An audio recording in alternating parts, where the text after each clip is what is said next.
Welcome to Inspire Campfire, a podcast where ordinary people tell their stories of extraordinary adventure. These are campfire stories meant to inspire the rest of us to light the fire within, get outside, follow our dreams, and return to tell our own stories. Ready? Let's strike the match.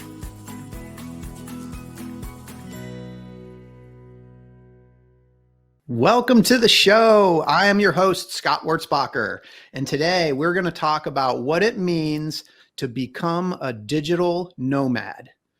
One of the positive outcomes of the COVID-19 pandemic was that it helped people to rethink the way they live and work. Stay-at-home orders showed many people that they didn't necessarily have to report to their physical office in order to perform their work duties. Scores of people have opted to move away from metropolitan areas to work from locations that might have otherwise been considered resort destinations like the mountains or the beach, while others have given up their homes entirely to live and work from the road. And these are today's digital nomads, and today's guest has recently joined their ranks. I have with me Logan Reynolds, who is an environmental software consultant from Oklahoma City. He's a graduate of the University of Central Oklahoma, where he earned a degree in broadcast communications and started his career off in Tennessee. 4 years later, he made a life change that brought him to Chicago and an opportunity to start a business with his then partner in the software industry. They grew that business to a staff of 16 people and 3 offices in Chicago, Calgary, Alberta, Canada, and Melbourne, Australia. At the end of 2019, Logan sold his firm and went to work for an environmental design consultancy firm based in Amsterdam. There, he serves on the North American operations leadership team and also leads the North American Pride Network, which is their internal corporate group for individuals who identify in the LGBTQIA+ community. Logan has very recently sold most of his belongings to become a digital nomad. And he's here to share the beginnings of this new story that he's in the process of creating. Logan, welcome to the campfire, my friend. Thank you, Scott. I'm super excited to be here, and I really appreciate the opportunity to talk to you and all your listeners here. So thank you for that. Yes, this is such a cool story that is emerging. You did such a great job of giving me some points to share with folks in terms of your intro, but let's give me just a little bit more about who you are. Where this journey kind of started in terms of the city that you kind of were in, and any other details you want to kind of share about Logan Reynolds and who you were building up to this point. So just to kind of embellish a little bit on the introduction, again, I grew up outside of Oklahoma City and lived the majority of my young adult life in the Oklahoma City metro area. I went to school there, as you mentioned, at University of Central Oklahoma. My initial passion was actually in broadcasting. I wanted to be a TV broadcaster. Nice. Did not pursue that, of course. After that, went into higher education in Memphis, Tennessee, and dabbled in possibly working at college universities, which then led me to Chicago. And Chicago was really one of the first big life moves that I made for myself. Before I was kind of more driven to a city by my job, by a profession, by a career. And so Chicago was my first leap that I made. First, for a city that I knew I could grow individually within, and then I made my professional life fit into it. So then switched industries again and got into the software company and had the thrilling experience of having my own company for 6 years across 3 countries, which was, again, thrilling and terrifying all at the same time. But it was really a major growth opportunity for me professionally. And like I said, now I sold that company at the end of 2019, and I know I'm not really living in Chicago anymore because I was there for 10 years. So I'm currently in Oklahoma at the moment, which is where I'm from, visiting and reconnecting with family. So I'm experiencing and trying to embrace that whole digital nomad life. And so when people say, like, where do you live? It's like, I kind of live wherever my suitcase is at right now. And that's Oklahoma City. Yeah. So it's cool. It's kind of like the build up to this and this company that you built and you sold. You started in Oklahoma, and then you went to Tennessee, then you went to Chicago. But the business that you built, I mean, really global, right? Because you had an office in Australia, and so you know, how did that experience and like kind of those different locations begin to shape this desire to travel and to become a digital nomad? Yeah. So Scott, I would say for those 6 years that we had our business, Hmm. took a lot of risks, right? I mean, it takes a lot of risk and I mean courage to really step outside and try to build your own company. And Yeah. so for 6 years, we were taking, I mean, risks financially, personally, emotionally. Working with your partner as well. I mean, that Yep. takes a big emotional toll, and it was a lot of risks. Some Yeah. paid off, some didn't. So after that 6 years of, I mean, major life changes, and once we got rid of the business, I kind of went into a mode where I was like, I need to settle. I need to stabilize. I need to be a little more risk adverse, not make too many life changes. And so I swung the pendulum back the other direction. And so for 2.5 years, and that was post, we sold the company, Yep. the relationship ended. So for about 2.5 years, it was stay the course. Don't make too many life decisions, stabilize, settle. Yep. Like that was my, I guess, coping mechanism at that time. And after 2.5 years of that, I started realizing that that coping mechanism that at once served a purpose for me was holding me back. And I, of course, then started, and I can talk a little bit more about really what sparked this motivation. Yeah.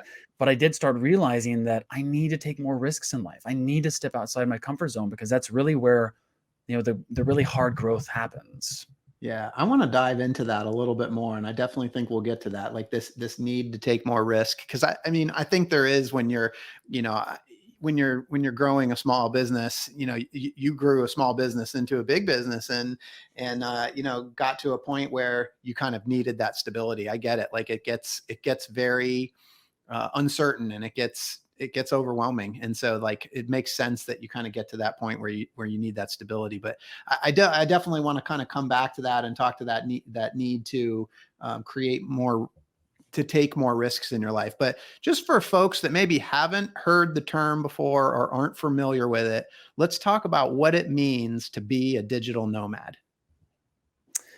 Yeah. So, and it's kind of evolving for me. I mean, when I first started thinking about it, even to explore this kind of a lifestyle, I started Googling things, right? That's what you do when you're trying to explore and figure things out. I mean, Google is a powerful term. And I found this whole community of digital nomads that were living all across the world. And basically what it means is that um, you have the flexibility to work 100% remote, Mhm. and you're not location dependent to your career. Mhm. So really, as long as you have a laptop and internet connection, you can work anywhere in the world.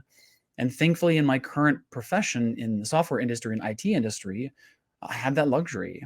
So I think, in a nutshell, that's what a digital nomad is. And once I got into this, I didn't realize that there was a whole community out there of people that are doing this. Like I started getting a little more active on social media just so people knew what I was doing. And all of a sudden, I even had friends or acquaintances that I'd not talked to in years that are doing this exact same thing. Mhm. They are in their journey many years down from where I am, since I'm just starting my journey.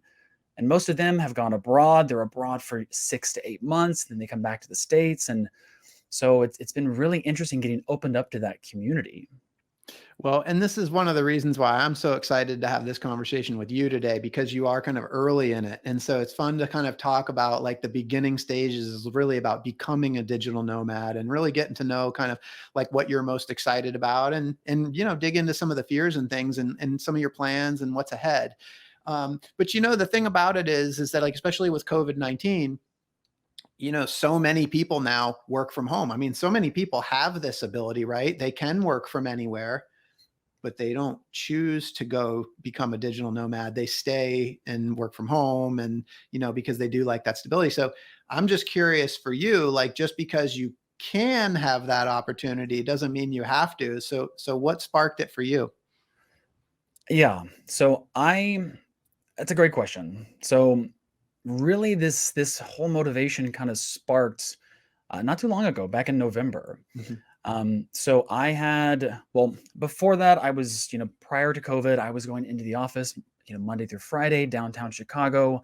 like that's just what you got used to doing, even though it wasn't even required for us to go into the office. Like you just feel like that's what you're supposed to do. Yeah. So Scott, like you mentioned, COVID, if we could call it, like one of the like silver linings was that it did kind of flip everyone's thought processes upside down on what they're capable of or what's important to them. And so back in November of this past year, unfortunately, I had a really good friend of mine, Jeff, fall into a coma. And him and his partner of 15 years were living in Palm Springs at that time. And me living in Chicago, I knew them for almost a decade, and they were a big part of me growing up in Chicago. And so whenever he fell into a coma, I told Chris, his partner, I was like, I'm booking a one-way flight and I'm coming for as long as I need to. Yeah. So I get there, and for the first week of that process, it was very challenging, right? But I wanted to make sure that I could be there for him to, they have two beautiful Dobermans to take care of the house, their dogs, be there when he gets home so he could be as emotionally present during this, very traumatic experience. Yes. And then a week later, unfortunately, he did tragically pass away. So I was there for then another 3 weeks after, just to be as much of a rock as I could for him, because that's what family does. And they're definitely part of my chosen family. Yeah. So that experience, and I've had people pass away in my life, but not this unexpectedly. So with any death of someone close to you, it really puts things back into perspective. Yeah. And as cliche as it sounds, life is just too short to think back and think about what if I would have done this. Why am I stressing and feeling anxious about insignificant things, or why am I putting unnecessary boundaries on myself that's keeping me from being happy? So I got back home, and two things kind of happened from a realization standpoint that I would say planted the seed for this motivation. So first, as I mentioned, just putting my life back into perspective, what's important to me, wanting to make sure I'm taking the most of every moment. And two, I was there in Palm Springs for about 5 weeks total. And when I got back, I realized it didn't impact my professional or personal life as much as I thought being away from that for that long would have been. So it also had that aha moment of thinking, wow, I have a lot more flexibility than I thought I did. So that was the first two kind of seeds that got planted. I still wasn't formulating this plan quite yet. So then really as the months went on, my friend Chris and I, we both were going through some very individual journeys and self-discovery of ourselves. And we were like, what can we do to get away for the summer for, 2 months and just, live somewhere else and just mentally reset and unplug. So we started planning that out. And the start of that journey was going to be around mid-June. So then in my mind, I'm thinking, well, rent in Chicago is very expensive. So I was like, how can I get away without paying rent in Chicago? Then I started looking back at my lease, and I realized that my lease ended basically right before we were wanting to take that journey. Okay. So then I thought, okay, that's good timing. And then the first thought of me thinking, well, what if I just got rid of my apartments? What if I just got rid of my things, most of my things, and was voluntarily homeless for maybe that month or two? And then I thought, what if I just kept going? What if I didn't plan this out and just thought, well, I could move from this location to this location? And of course, inherently, all my thoughts were feeding in to say, like, you can't do this. Like, this is not something that is, efficient or smart. But really, after that, so many things started falling into place to where I had an opportunity to store what stuff I do still have in Chicago for free at a friend's house there in Chicago. I remember looking around in my apartment at all the stuff that I had, which, you always think brings you happiness. But then I started realizing what really makes me happy are my relationships that I've built and that I maintain and those experiences. Mm-hmm. So at that point, I made not yet a conscious decision, but I was like, okay, I think I can do this. But there was still a pretty long path ahead to come to that realization. But that's kind of what sparked it. I want to stop you there because I love that you just said like that you hadn't yet made a conscious decision. I mean, everything I'm hearing you say, like you're moving towards this thing, but yet you hadn't actually made a conscious decision yet. And I just think that's Right. so, Like, I love that. I think that's so cool.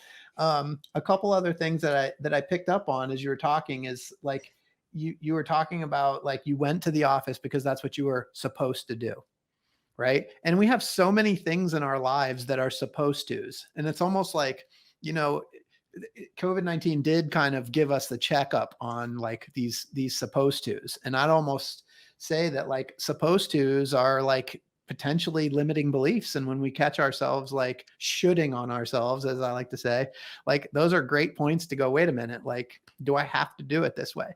And then the next thing that you said like 3 or 4 times in a row is what if, what if, what if, what if? And you start asking those questions, and that's where the magic starts happening. So you're like, well, what if I did this? And then something falls into place for you. And what if I did this and something else fell into place? And it's so cool how these things were like falling into place for you. I just love this story. Yeah. Yeah. It's funny because at one point I kind of felt like the universe was saying, just go for it. Yeah. And I was almost trying to convince myself out of it. It's like I had everything in place to do it. I didn't have really anything personally holding me down that needed me to be in Chicago. My professional life, I'd realized I can be abroad or be in a different city and it not impact that. And so everything fit into place for me to actually try this. And I thought I may never have this opportunity again. So let's just go for it. The universe said, just go for it.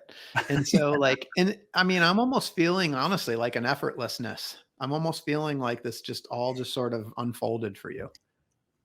It did. It really did. It's everything just fell into place. And I almost, again, my inherent nature, and I'm sure we're going to unpack this later about some of the kind of initial fears and things that maybe were assisting and resisting to this. But again, my innate nature is to have structure, plan everything out, have a design, like know what I'm doing, have as much certainty as possible. And I talked about the pendulum swinging the other direction. I mean, this was throwing that all upside down on its head.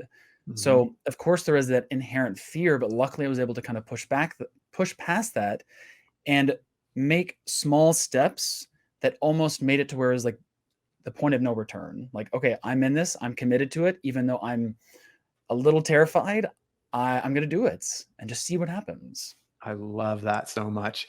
So do you remember when that like subconscious, like all that process became a conscious decision? Do you remember, was there a moment when you were like, okay, yep, I'm doing this?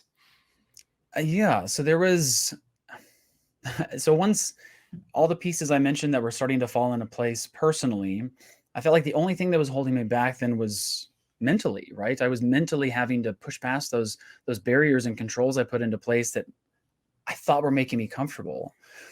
And I remember one day, like I was looking around in my apartment in Chicago, like I mentioned earlier, and I was thinking, you know what?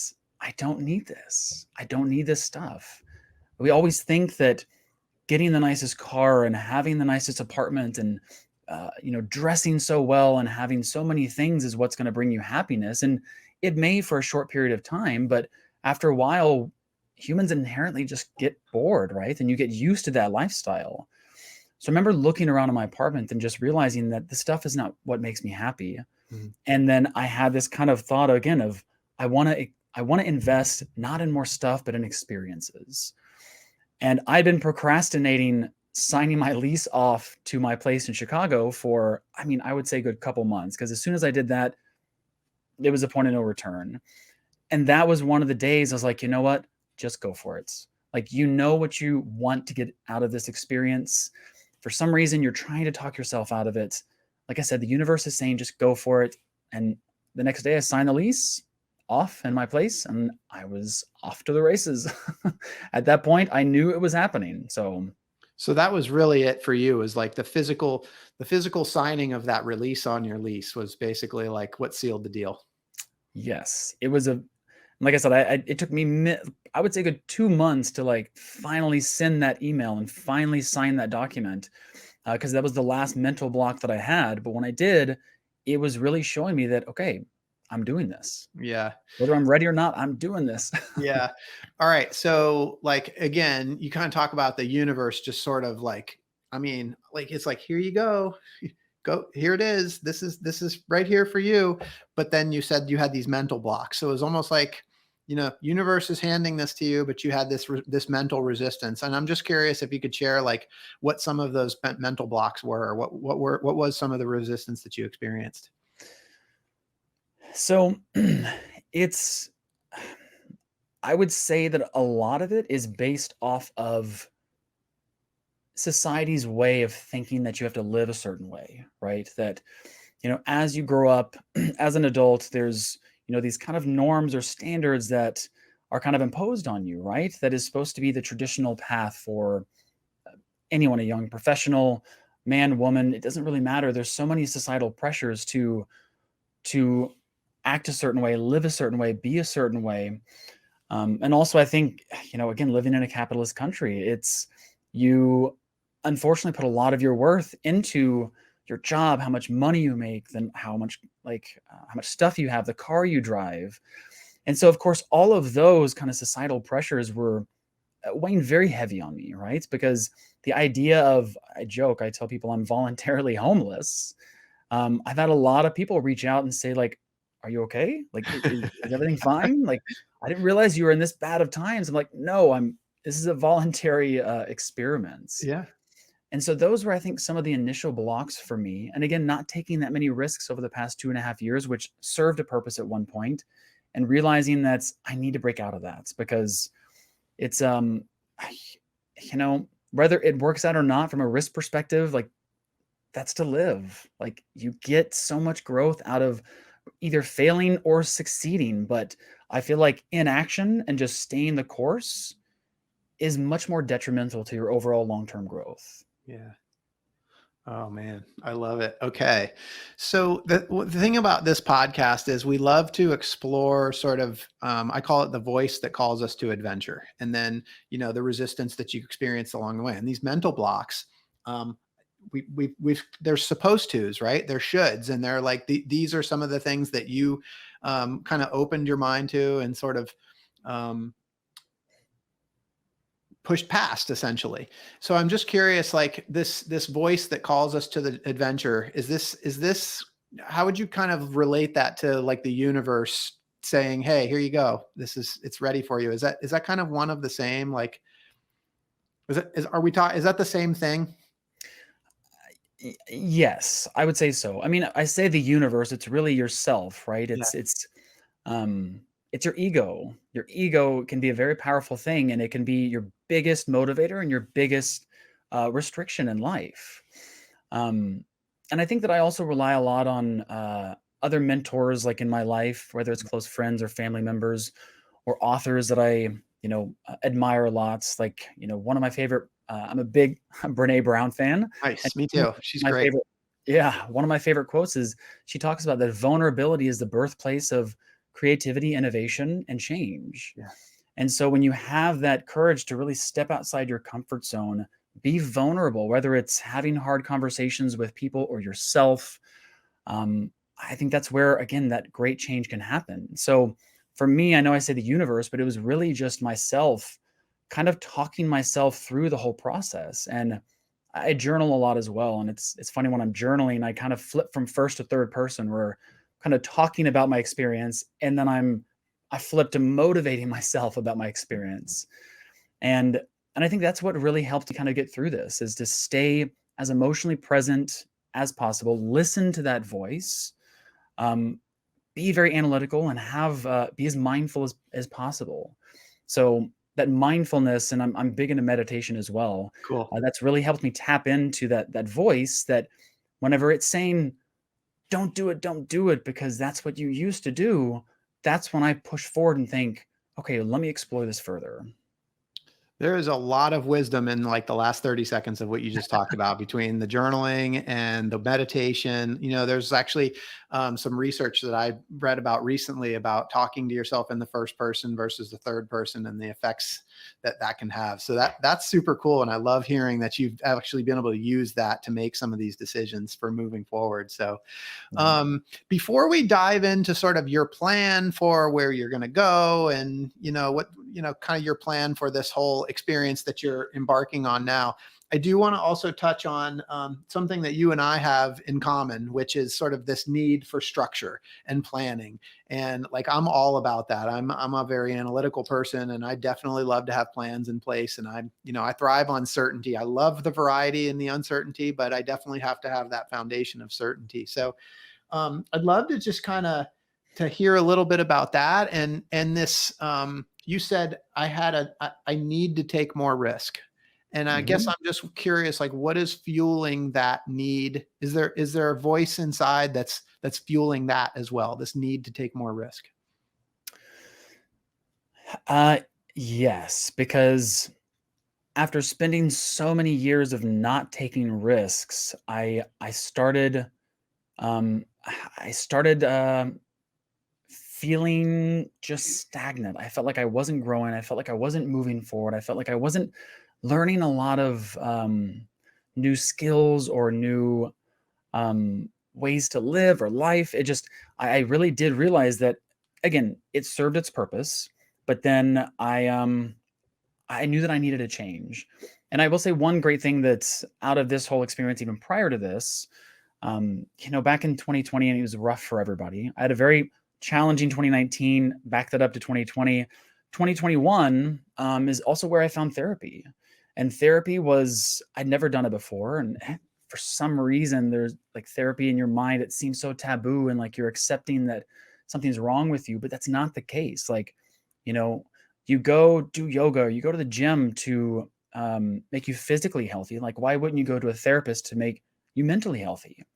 And that also was a very big moment for me, just to kind of talk through a lot of these challenges and these voices, and having someone um, very unbiasedly, either confirm or push back on that. Mm-hmm. And he was, when I started talking about this whole journey, he mentioned, he was like, Logan, I'm not supposed to tell you what to do, but do it. He said, it's time for you to, he said, it's time for you to embrace uncertainty and then structure your life.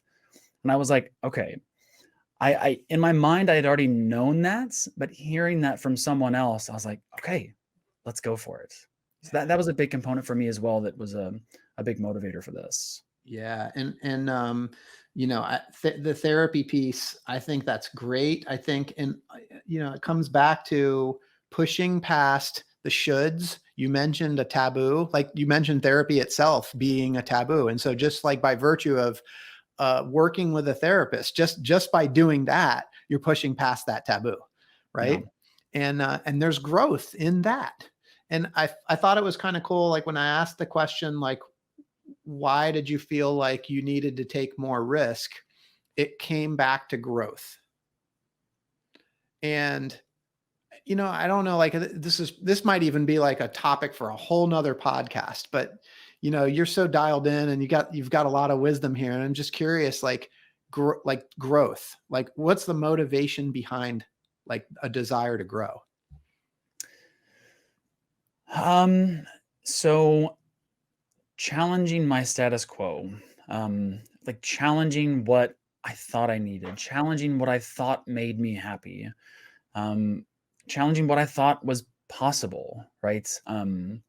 I think there's also one of my favorite Nelson Mandela quotes, like, everything seems impossible until it's not, Mm. right? And so for me, it's this whole idea of doing this felt impossible. I was like, this is not something I can do. I can't manage this. Like, I have to have a home base. And it felt impossible. But obviously it's not. So really yeah, I think that motivation for growth was really driven by just challenge myself to do something different that I would never normally do in my kind of regular day-to-day life, knowing that it's going to be challenging. I mean, I would love to say that the past 2 months have been just, you know, perfect and everything's been so happy and wonderful, but it has, but it's also come with its challenges. I mean, I've been on the road now for about 2 months, so you're kind of catching me on the beginning stage of this journey that I'm on, and I really feel like I'm kind of in still that breakdown phase, to where like I am breaking down a lot of those controls that subconsciously I feel like I just need to hold on to, right? And so yeah, it's I've had my ups and downs, but I'm also just learning that that's part of the process. I mean, Yeah. I've had many moments where I was like, did I make the right decision? Like, did I commit to too much that I can handle emotionally, mentally? But I try to lean into that and ask why and what's the worst case scenario? What's the worst that could happen? Yeah. And once I really analyze those feelings, and that's where again a meditation comes into play, and you realize you're not your feelings. Mm-hmm. They're happening for a reason, recognize them, and then you can respond to them in a more healthy way. So that was a big component as well, just in realizing that nothing's impossible. That sounds so cliche, I know, but it's like it really is. I mean, nothing's impossible until you just go for it. And maybe it doesn't work, but at least you tried it. So Man, I love that so much. You're making what was previously impossible possible, and there's huge growth in that, and there's huge fulfillment and satisfaction in that. yeah. So all right, let's go to, you've been on the road for 2 months. So how are the first 2 months going? Can you tell us about, like, what was the first week like? Yeah. So the first week, so I started this journey it's been about 2 months. Mhm. Knew that some of these trips were going to be 1 week long stints, right? But for the first like couple months, I also wanted to find a place where I could plant my feet for a little while Yep. to also kind of feel a little settled. So, um, of course, a goal of this is also at the end, whenever I decide to settle down, if I decide to settle down, exploring parts of the country, maybe even outside the country that I'd be willing and wanting to live in. Mhm. So it started in Southern California. I was in San Diego, which I've Nice. always Good enjoyed place to start. Yes, I've always enjoyed that Southern Cali vibe, and so started in San Diego for a week, then went to New York City for about a week and a half. Another city that is also very interesting to me. I just think the energy and the life there, it's very contagious, and I It do is. draw a lot of energy from those types of environments. Yeah. So that was the first 2 weeks, or first like 2 to 3 weeks, and then I went to Provincetown, Massachusetts, Yep. which is at the very tip of Cape Cod. Mhm. So I was there for 5 weeks, and that was kind of my moment to kind of, okay, I'm going to settle for a little bit and just make sure I'm planning and preparing for the next legs of this journey. And as I got there towards the end of that trip, I was like, okay, like for the next who knows how many months, it's going to be a week here, a week there, a week there, a week there. And I started getting overwhelmed, right? I'm like, oh my, I started having those inherent fears come back. I'm like, I can't handle this. I can't do this. But that's again where I try to talk myself out of it. Like that's where I try to talk to myself either in the first or third person, depending on the need there. And I move past it. Again, not with some breakdowns here and there and really having to rely on friends to kind of motivate me to get back going. And now I'm currently reporting. I was lucky enough to have two friends that have a professional podcast studio. So I'm reporting Nice. from there back in Oklahoma. Nice. And I'm here in Oklahoma visiting family because it had been way too long since I've been back. Reconnecting with old friends and family members that I hadn't seen for years that, now have multiple kids. But even if you go for very long periods of time without speaking to like someone who used to be maybe one of the most important people in your life, it doesn't take the value away from that relationship. Mhm. So we were able to pick just right back up. So from there, or from here, I then go to San Francisco, also exploring California, just now Northern California. Yep. Back to Chicago for a little bit, just to kind of resettle again and kind of just reconnect again with my old Chicago crew, which I haven't seen in over 2 months. And then I'm off to Greece for a week and a half. Ooh, And that takes me until the end of August. And again, something that I've consciously done, which is exciting and terrifying, is that I've only booked a one-way flight to Greece as of now. sweet. I've not booked a return trip.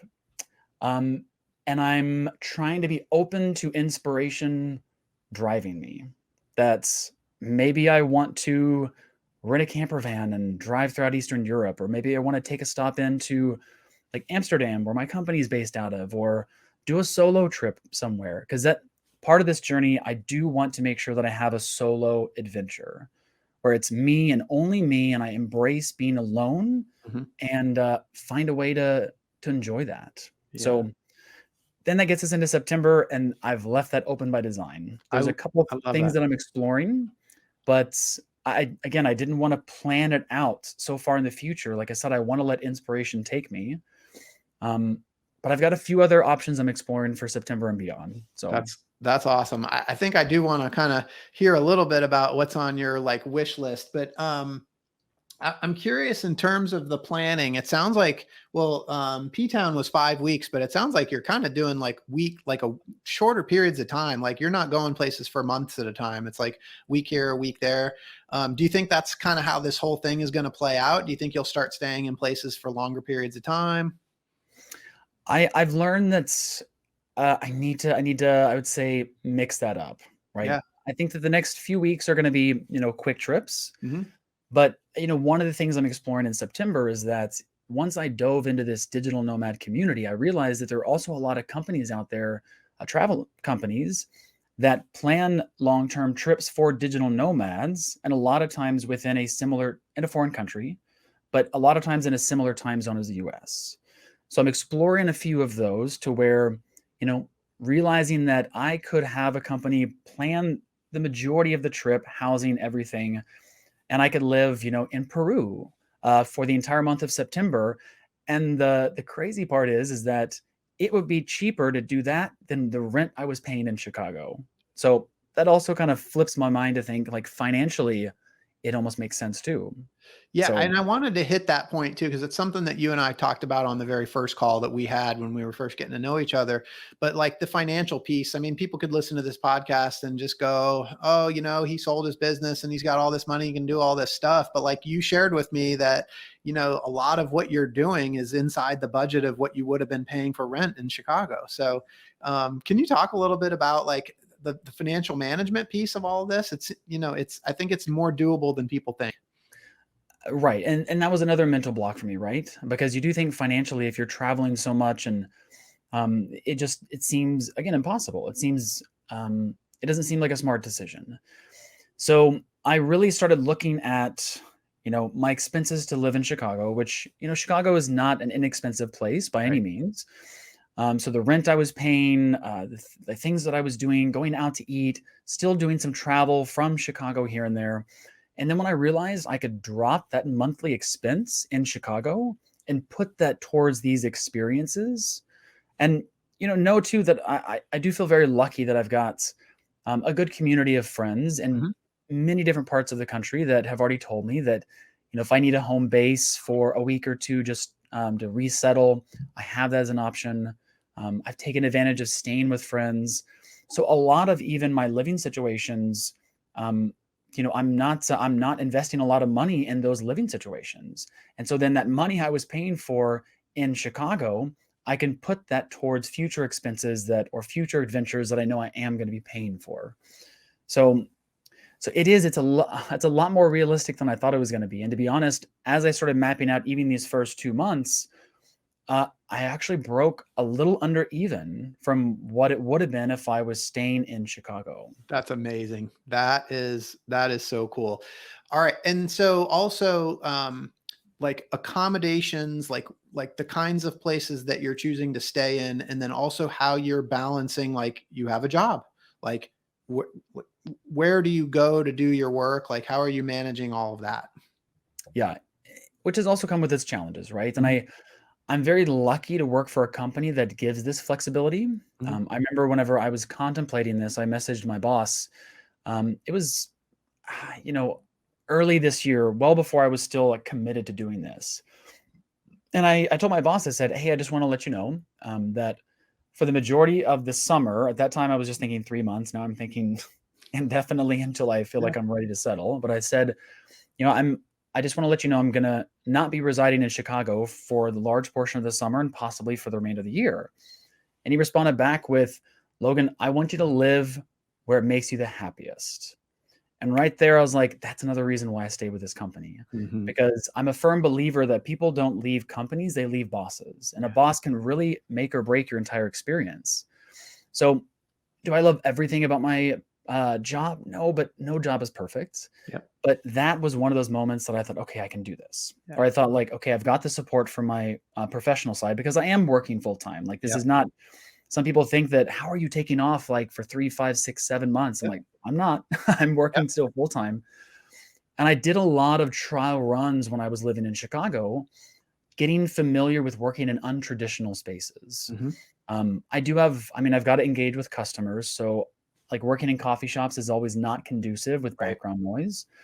But I spent a good month really honing in on what I needed for my mobile workspace, like having a portable second monitor, having enough like charging utilities that if I don't have access to plugs, like I can recharge my laptop without that access. And I did a lot of trial there. Even I did some additional domestic traveling before I embarked on this. And I also used that as a way to test things out, right? Hmm. So it has comes with its challenges. And each time I go to a new place, I do need to find somewhere that I'm comfortable with. Luckily in P-Town, they did have a co-working space that I could rent a desk from that they have specifically for people from out of town. So Nice. that was perfect. So Yeah. my daily commute, just biking, up the beautiful streets of P-Town every morning was wonderful. So Love that. Cool. And so like accommodations, where are you typically staying? Or is it kind of a mix? it's a mix right now. So the first, um, so the first couple trips have been with friends. Good. I'm Yeah. now staying with family. Mhm. Provincetown, uh, we did get a long-term Airbnb, so we Yep. were living out of an Airbnb for those 5 weeks. Mhm. Going forward, it is going to be some Airbnbs there, here and there. Back in Chicago, I've got friends I'm going to stay with. Greece, of course, we've got a place we're going to stay with there. But then beyond that, I'm also trying to push myself beyond what I feel like I need for accommodations as Yeah. well.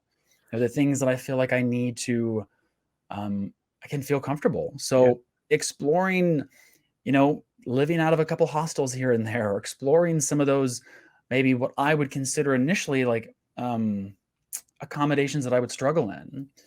So as of lately, it's been a mix of Airbnbs and or staying with friends, which again is what has helped really this financial component kind of even out. Got it. Yeah.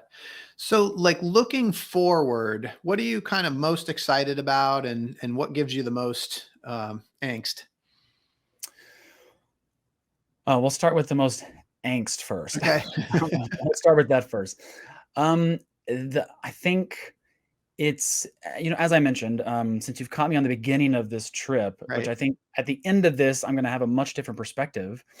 Um, the angst that I have is me being able to be fully present in every moment when I'm on this journey. Um, because it has been hard at times, right? It's like I'm still, like I said, in that breakdown phase to where I'm trying to let go of those things that I thought I needed. And so the angst that I have are really is being able to fully embrace that uncertainty and be as mindful and reflective as possible to get the most out of this opportunity. So I want to Um, stop you right there because so you've been on this journey for 2 months and you said that the angst is like being fully present. I love that. Being as present as I can, being fully present. And I think that applies no matter who you are and where you are. So like in yeah. the 2 months that you've been on this trip, like have you figured anything out? How do you stay fully present? I go back to, one of the a few key components that I really wanted to focus on when I was traveling is my mental and physical health, right? Mm, So I really prioritized making sure that no matter where I'm going, I have possibly an access to a kitchen where I can cook, or there are I'm a vegetarian as well, so are there healthy restaurants out there that can support, what I feel like is what I would need from a healthy diet. Access to a gym or yoga studio. If not, like I make my own usually just wherever I'm at. Um, Yoga, meditation, just any kind of physical activity and or that meditation and yoga, like that mindfulness, mhm. like that's really what helps ground me throughout a lot of these processes. So that's been, I think, a big component of really pushing back past that angst and being emotionally present, because it takes a lot of training to just set and do nothing and just be in your thoughts for 30 minutes, 45 minutes. And after I go through that kind of meditation, like I try to journal and reflect. Yeah. I've not been as diligent as I would like to, just because again, these first 2 months, but I'm getting back into that just to make sure that even if, let's say, I have like a breakdown moment, I need to stop and reflect and figure out what I can grow from that. Yeah. And I think that's so important because I know like traveling, how it's easy to like break, like for that, to not eat healthy, right? When you're on a trip, you just feel like, oh, I'm on vacation. I can eat whatever I want. But like, in the lifestyle that you've chosen here to go to do this essentially permanently, like it's not permanent vacation. And so I do recognize how hard it is to stay on a routine of taking care of self-care. I think that's great. Yeah. So yeah, so moving on to what you're most excited about. What I'm most excited about is seeing how I respond to this experience. Like I again, I can try to forecast myself and what I really think that how I'm going to respond and what I'm going to do and what I'm going to come out of this with. But I'm really excited to see how I respond to it. Right now, I feel like I'm responding uh, what I think is natural for Mhm. me, like in what I've been doing for the past couple years. But what I'm excited about is pushing past that and then seeing how I respond in a much more embracing, loving, and compassionate way for myself. Yeah. So I think that's what I'm the most excited about. In addition to, and this is kind of, I guess, an angst and an excitement, is letting inspiration take me. Mhm. Like I said, when I'm in Greece, if I decide that I want to go up to Croatia, or if I want to go to France or go to Spain, or like I having that flexibility and just realizing that that's not impossible. That's something that, even though it does induce some fear, that's also some of the most exciting components, is just realizing that I can do these things as long as I can push past and build up that courage. Like I have that flexibility and I have the ability to do it. Yeah. I gotta tell you, I really love that answer because, you could have said, well, I want to see the world. I want to see the mountains and I want to see the beach and I want to see like, and I'm sure that that some of that is part of the motivation because, we all want to see that. But your answer really was more around the self curiosity. I love that you said you want to see how I respond. And so it's like this curiosity about yourself and it comes back to the growth. And I just think, man, I think that's so cool. Wow, like this has been so awesome. So I want to finish with a couple of questions, and really, I think I'm excited to sort of follow your journey. You're 2 months in. We're just getting started. There's a lot more that's going to come from you. I guess I want to jump into advice that you have for other people. But in this 2 month period, what have you learned about yourself? Like, what lessons have already emerged for you? Yeah. So it's funny. So I'm going to relate this to a recent experience I had my last weekend in Provincetown. So it's a really nice coffee shop just on Commercial Street, which is kind of the main strip for most of Provincetown. And I would go there on occasion to do work in the mornings, and it's always usually very busy. Mhm. And I sat down one morning and I had an individual that was sitting right next to me, and then a friend showed up across from him. And they seemed like old friends that had not caught up for a while. So the other individual started kind of catching him up on his life. He was 59 and was going through, he was saying how he had two failed startups, just got out of a 20-year relationship, which was very challenging, trying to restart his life, trying to make new friends while grappling with the fact that all of this is unsettled and he's almost 60 years old. But then at the very end of that, he said, but you know what? I'm going to be okay. And so it really was one of those moments that I thought, wow, so life doesn't get any easier as you get older. It doesn't matter if you're 30, 40, 60, 70. There's always going to be something in life that is not perfect, that is not going the way that you want. But it's all about how you respond to it. Mm. And it's funny because naturally they were sitting right next to me, so I was passively eavesdropping. But then when I started hearing, I started actively eavesdropping because it really just reminded me that, again, life is too short. It's not worth it to stress over past mistakes, and it's worth it to take risks even if they don't pan out the way that it should. And I thought to myself, like, I don't want to be that 59-year-old who is about to turn 60 and think back on what if. Yeah. What if I would have taken that risk? What if I would have given a chance on love? What if I would have given a chance to travel somewhere that I thought I could never travel to? Like, I don't want to think back on that. And so, what's kind of changed is it's just been a few experiences like that that's just really been a stark reminder about what's possible. and what's Well, important. you are embracing the what ifs. And I love, like, as Brene Brown would say, like, you're in the arena, you're doing it. That is fantastic. Yeah. So, just to come back to the mental block piece, because I want to know, like, that's a common thing.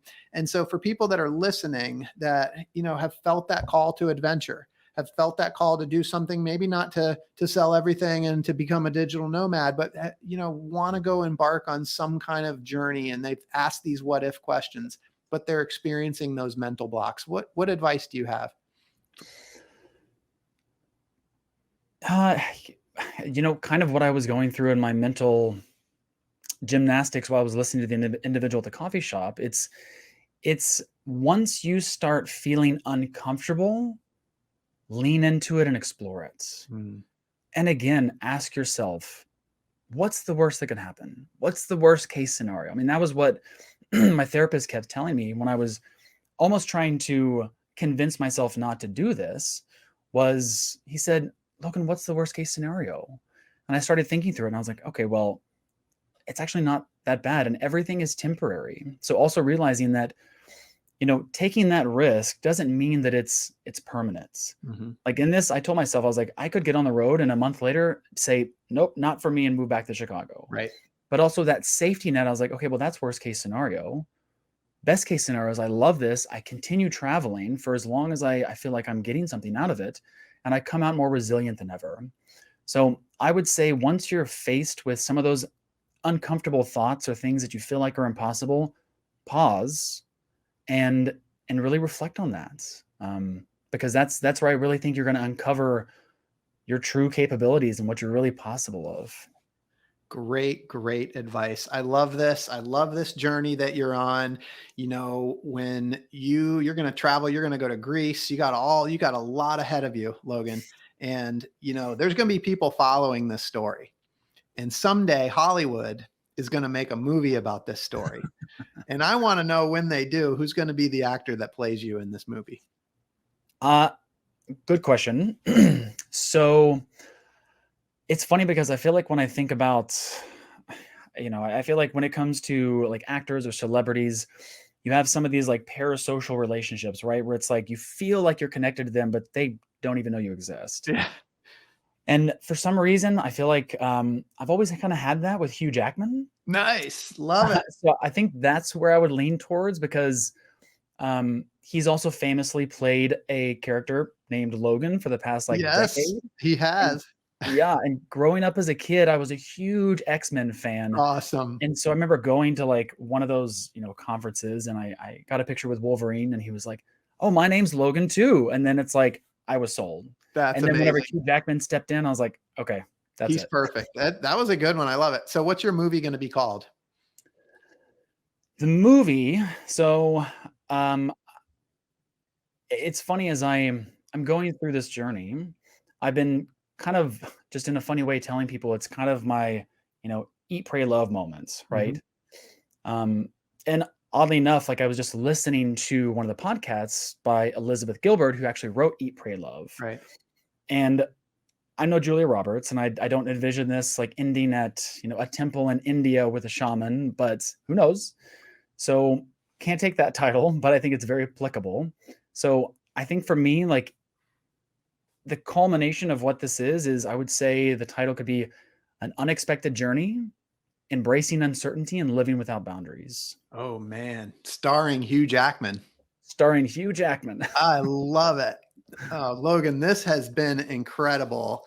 And I just am so grateful that you spent the time with me today. And for those listening, I hope that you've been inspired today as much as I have. I hope that Logan's story has encouraged you to listen to the voice inside that calls you to adventure, because we want to hear your story next. If you have a story to tell, or you need a nudge to create one, please send me an email. We'd also appreciate it if you'd help us spread the word by leaving a review and sharing or tagging Inspire Campfire in your social media. And until next time, I want to encourage you to get outside. Thank you for listening. Logan, my friend, thank you for being here. Thank you for the invite. This was wonderful. I really enjoyed this.